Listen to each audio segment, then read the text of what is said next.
안녕하세요, 여러분. 이인찬 변호사입니다.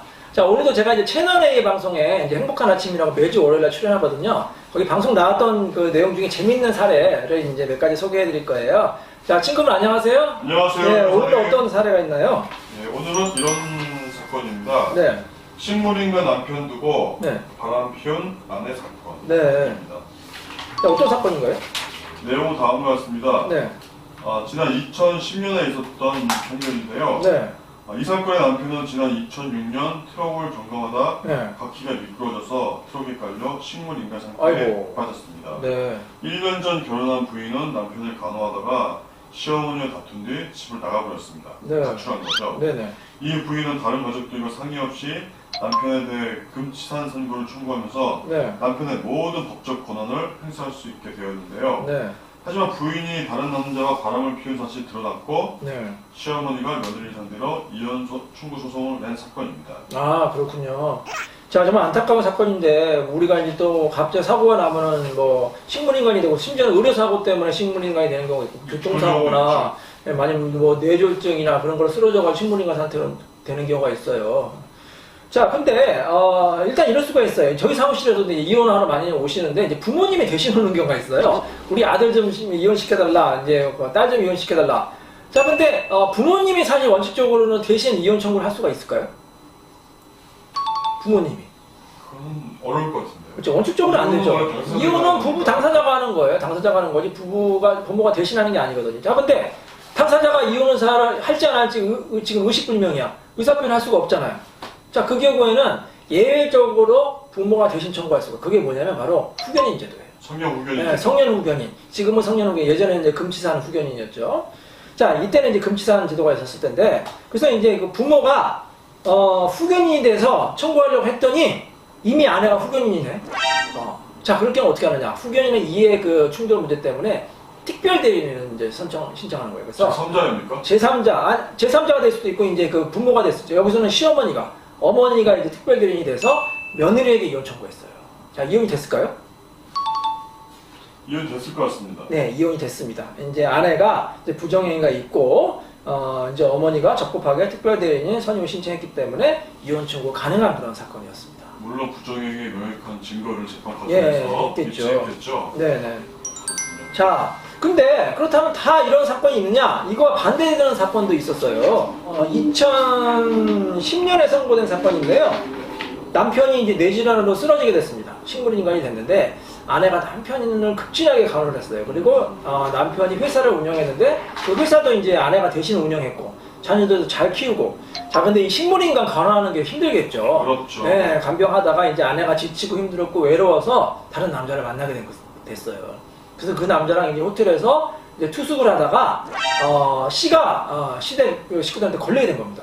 이걸 어떻게 걸렸는지 모르겠는데 뭐 미행을 했든지 뭐 아니면 우연한 기회에 걸렸든지 걸리게 됐습니다. 그래서 당연히 시가에서 화가 나겠죠. 그래서 이제 이 며느리를 상대로 형사 고소도 하고 뭐 이제 여러 가지 이제 회사적인 문제도 있고 해서 형사 고소도 하고 또 이제 이혼 소송도 했어요. 자, 이 사건은 어떻게 됐을까? 아까 사건하고 비슷하잖아요. 예, 비슷합니다. 예, 어떻게 됐을까요? 이혼이 됐을까요? 근데 약간 이 사건에서는 아내가 네.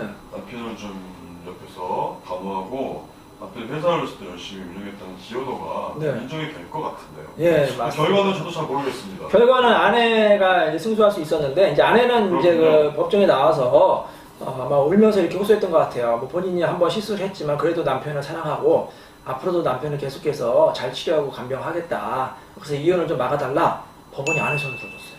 그래서 아내가 그동안 열심히 노력한 점. 그리고 이 법원은 이렇게 생각했어요. 자, 이혼이라는 건 제가 아까 말씀드렸죠. 본인이 해야 된다고 그랬죠. 본인의 의사가 있어야 되는데 이 법원에서 이렇게 생각했어요. 과연 이 아들이 깨어났으면 남편이 깨어났으면 이혼을 한다고 했을까? 안 했을까? 근데 아마 안 했을 거라고 생각했던 거야. 추정돼서. 자, 아내가 그동안 그렇게 열심히 노력했고 또 물론 한 번 실수를 했지만 뭐 남편이 이렇게 누워서 깨어날 가능성이 없는데 뭐 그 정도 가지고 이혼을 할게있느냐? 그래서 법원에서는 남편의 추정적 의사를 인정할 수 없다고 해서 이혼이 기각이 됐습니다. 그렇군요. 네.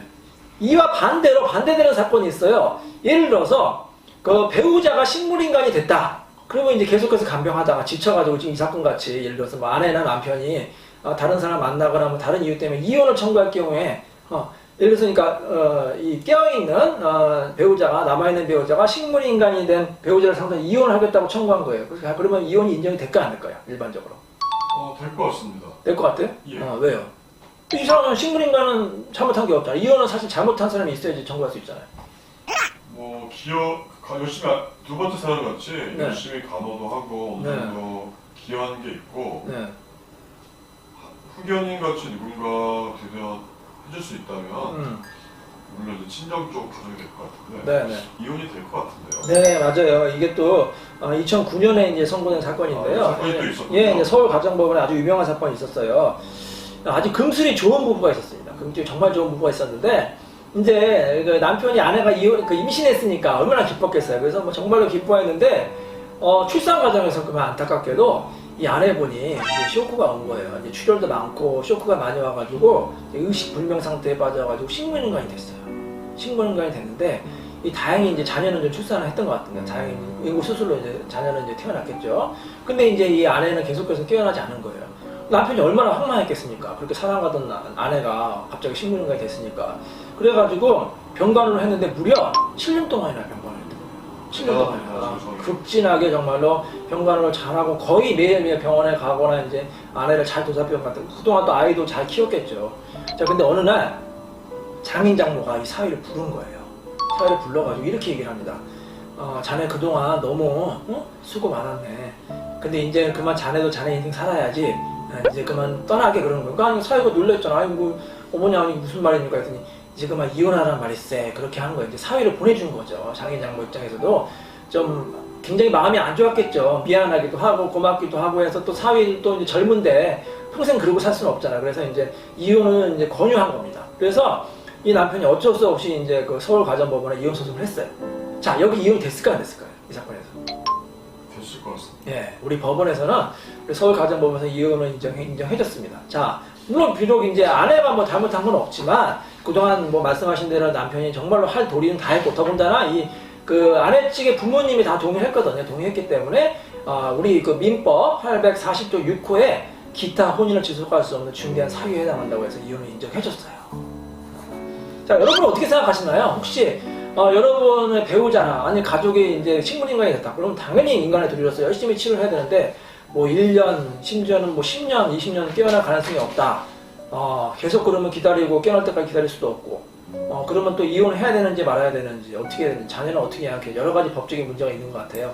자, 안타까운 사안인 것 같고요. 어쨌든 법에서는 이혼이 인정이 되는 경우도 있고 안 되는 경우도 케이스 바이 케이스로 판단한다 이렇게 보시면 되겠고요. 자, 만약에 지금같이 이제 식물인간이나 아니면 치매라든지 여러 가지 문제가 있을 경우에는 어떤 제도를 이용할 수 있을까? 아까 후견인 말씀하셨잖아요. 예, 성년 후견인 제도요. 지금은 성년 후견인 제도가 생겨가지고요. 어떤 분이 이제 고령이라든지 뭐 아니면 뭐 이렇게 그 질병 때문에 거동을 하기 힘들거나 아니면 법적 판단을 하기 힘든 경우에는 대리인을 법원이 대신 이제 선정을 하는 게 그걸 바로 성년 후견인 제도라고 해요. 그래서 우리 가정법원에서 굉장히 중요하게 생각하는 제도거든요. 그래서 얼마 전에 뭐 그 재벌 회장님도 자녀들 뭐 또 가족들이 이제 성년 후견인 문제로 이제 법원 소송까지 가는 경우가 있었거든요.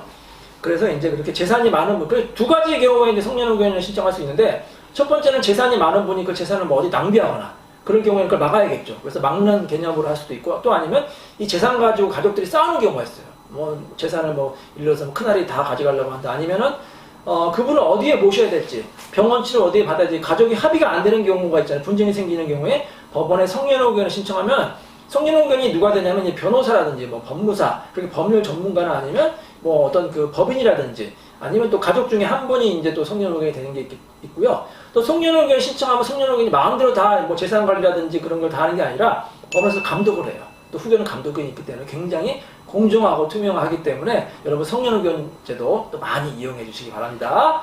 자, 여러분 건강하시고 오래오래 아주 행복하게 사세요. 감사합니다. 감사합니다.